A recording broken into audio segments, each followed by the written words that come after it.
मैं doctor Sanjeev Singh Yadav, senior consultant medicine, Motilal Nehru मंडलीय चिकित्सालय प्रयागराज में हूँ और मैं विगत कई सालों से जो है डेंगू के मरीज़ ओपीडी में और वार्ड में देख रहा हूँ।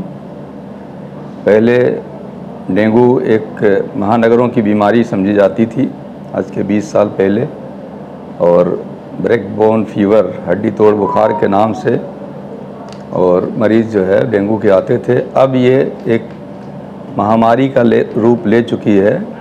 अगस्त से लेकर के नवंबर तक बरसात के सीज़न में बीमारी बहुत ही विकराल रूप लेती जा रही है और ग्रामीण क्षेत्रों में भी इसका प्रसार होता जा रहा है और इससे बहुत सारे लोग प्रभावित हो रहे हैं।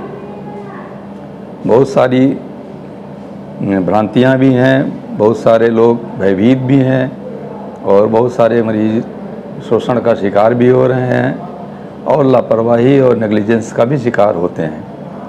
नो डाउट ये एक वायरल बीमारी है जिसमें मरीज़ को जो इन्फेक्शन होता है वो मच्छर के काटने से होता है। एडीज इजिप्टियाई नाम का मच्छर होता है जो कि अंधेरे में छुप कर रहता है और दिन के समय में काटता है। और ये फ्रेश वाटर मॉस्किटो होता है जो कि कूलर के पानी में, घर में रुके हुए पानी में, टायर में या फ्रिज में, हाउस होल्ड गमलों में और इस तरह से घर के आसपास जो भी साफ़ पानी है उसमें जो है ये मच्छर पनपता है और ये मच्छर दिन में काटता है स्कूलों में बच्चों को, ऑफिस में लोगों को और जगहों पर। और इसके काटने के 2 दिन से 10 दिन तक इसका इंक्यूबेशन पीरियड होता है और उस दौरान मरीज़ का 2 से 10 दिन के बीच सिम्टम्स होते हैं मरीज़ को। ये एक वायरल बीमारी है जो NS1 वायरस होता है, NS1, NS2, NS3, NS4, और ये वायरस का डेजिग्नेशन है। कई तरह के वायरसेज होते हैं जिनकी वजह से होता है।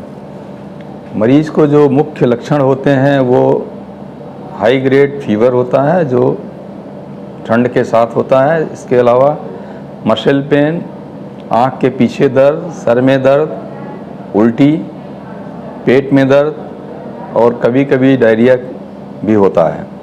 सबसे ज़्यादा बॉडी एक होता है, इसीलिए इसको ब्रेक बोन फीवर या हड्डी तोड़ बुखार कहते हैं। और इसके अलावा मरीज़ में, कुछ मरीज़ों में 80% तक मरीज़ घर पे मैनेज हो जाते हैं, साधारण रूप से सर्दी जुकाम बुखार की तरह आता है और साधारण दवाओं से ठीक हो जाता है। 15% मरीज़ों में डॉक्टर के देखने और जांच कराने की आवश्यकता होती है और 5% मरीज़ को ICU की आवश्यकता होती है। दुर्भाग्यवश 1% से 2% तक मरीज़ कॉम्प्लिकेशंस की वजह से डेथ भी होती है। इसलिए अत्यधिक सावधान रहने की ज़रूरत है। मरीज़ को पहले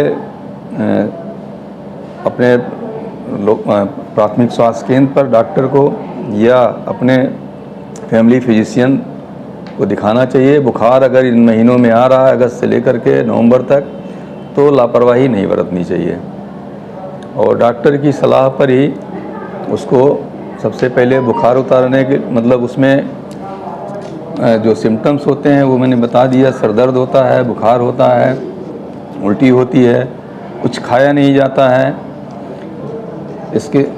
ये सब सिम्टम्स होने पर हम उसको जांच की सलाह देते हैं। पहले हम बुखार में कहते थे कि 2-3 दिन तक केवल पैरासीटामॉल लीजिए, अभी जांच मत कराइए।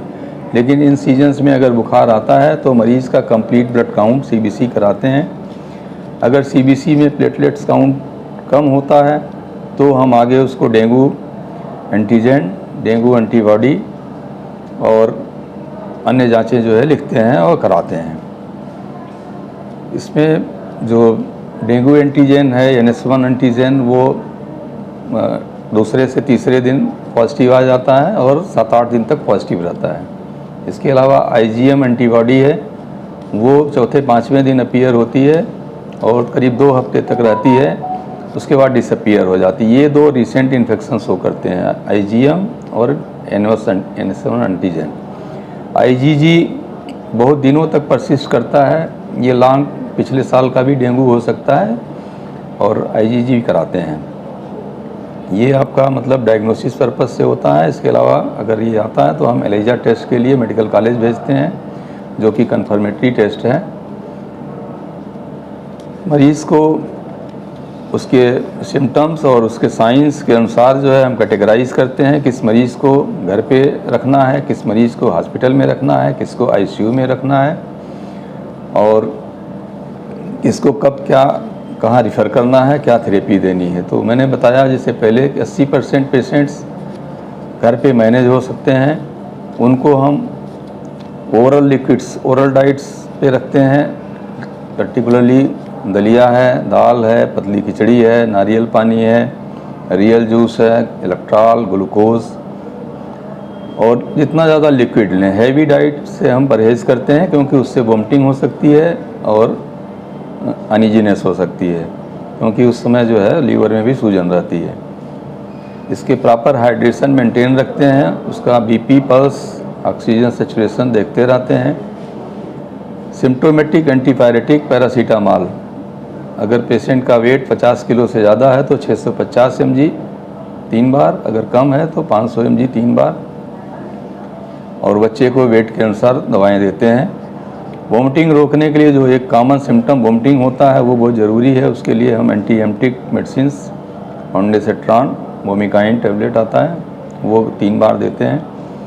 इसके अलावा हम रेंटिडीन या पेंटाप्रोजाल भी देते हैं।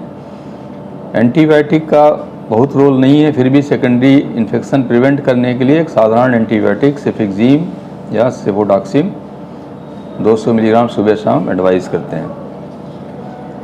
अगर और CBC कराते हैं, LFT कराते हैं, NS1 एंटीजन एंटीबॉडी कराते हैं पेशेंट्स को। अगर प्लेटलेट काउंट्स कम होता है, 50-60 से 1000 के आसपास आ जाता है, और मरीज़ के रैसेस होते हैं, मरीज़ का BP लो होता है, मरीज़ की वोमिटिंग नहीं कंट्रोल होती है, फीवर नहीं कंट्रोल होता है, तो हम उसको एडमिशन की सलाह देते हैं।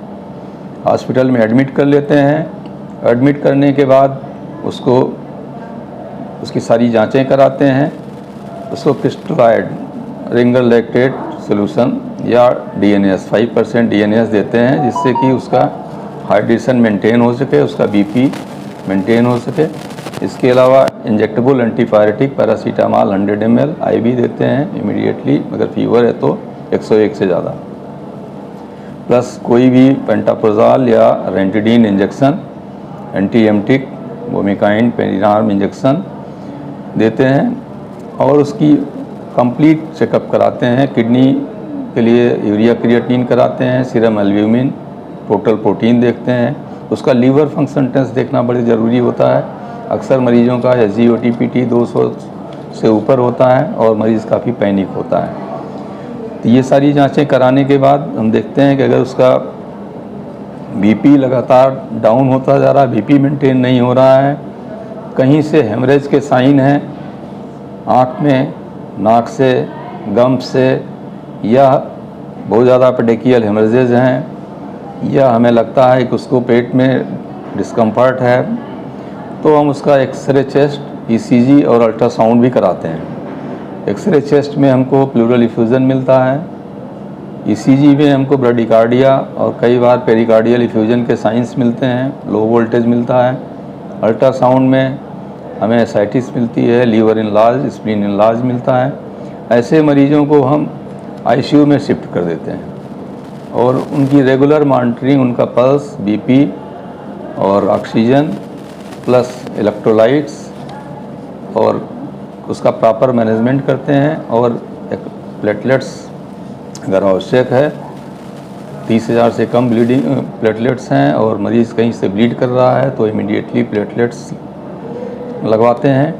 अगर एल्ब्यूमिन कम है, एसाइटिस है, एडिमा है, प्लूरल इफ्यूज़न है, तो हम IV एल्ब्यूमिन इंजेक्शंस भी देते हैं, और डायरेटिक के साथ, जिससे क्योंकि मरीज़ को उस समय डिस्निया होता है, कंजेशन होता है और फ्लूइड ओवरलोड को अवॉइड करते हैं और उसको आईसीयू में सघन मतलब चिकित्सा कक्ष में जो है सघन निगरानी के साथ रखते हैं। फिर भी मरीज़ कई बार दुर्भाग्यवश डिटोरिएट होते हैं, उनको इंटरनल ब्लीडिंग हो जाती है DIVC, या मरीज़ को शॉक हो जाता है जिसको हम डेंगू शॉक सिंड्रोम कहते हैं, या डेंगू हेमरेजिक फीवर। उसको हम टर्शियरी यूनिट्स में मेडिकल कॉलेज में या जो बेटर आईसीयूज़ हैं हायर सेंटर पे रिफ़र करने की कोशिश करते हैं, जिससे वो समय पर पहुंच सके और अपना इलाज अच्छे से कर सके। आजकल प्लेटलेट्स भी 2 तरह की आती हैं, एक जो ब्लड हम डोनेट कराते हैं उसमें से प्लाज्मा अलग कर लेते हैं, PRBC अलग कर लेते हैं, प्लेटलेट्स अलग कर लेते हैं। प्लेटलेट्स के लिए ब्लड ग्रुप की कोई आवश्यकता नहीं है, कोई भी प्लेटलेट्स किसी को भी चढ़ाया जा सकता है, एक चीज़ ये जानना बहुत ज़रूरी है।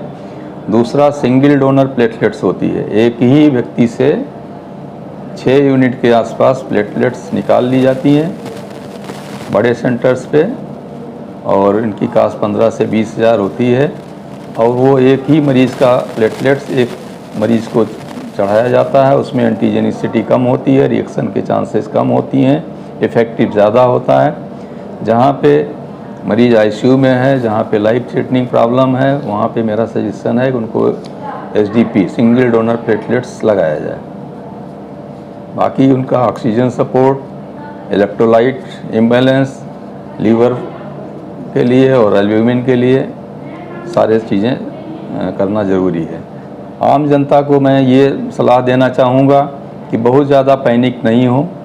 ये वायरल डिजीज़ है, ये 5 से 6 दिन पे इसका इफ़ेक्ट सबसे ख़तरनाक होता है। बुखार उतर जाता है चौथे 5वें दिन, उसके बाद मरीज़ की सांस फूलना या पेशाब कम होना या उल्टी या कमज़ोरी या हेमरेज अगर इस तरह तो होता है तो उसको 7 से 8 दिन तक, कभी कभी 10 दिन तक हॉस्पिटल में रहना ज़रूरी हो जाता है, और 8 से 10 दिन में बीमारी अपने आप ठीक हो जाती है। प्लेटलेट्स बहुत तेज़ी से बढ़ने लगता है, सारे सिम्टम्स भी गायब हो जाते हैं। धैर्य रखने की ज़रूरत होती है और बहुत जल्दी घबराने की कोई आवश्यकता नहीं होती है। अगर वो प्रॉपर हैंड्स में है, प्रॉपर डॉक्टर्स, अच्छे डॉक्टर्स के निगरानी में है, तो पेशेंट्स के डिटोरिएट होने के या कॉम्प्लिकेट होने के चांसेस बहुत कम होते हैं।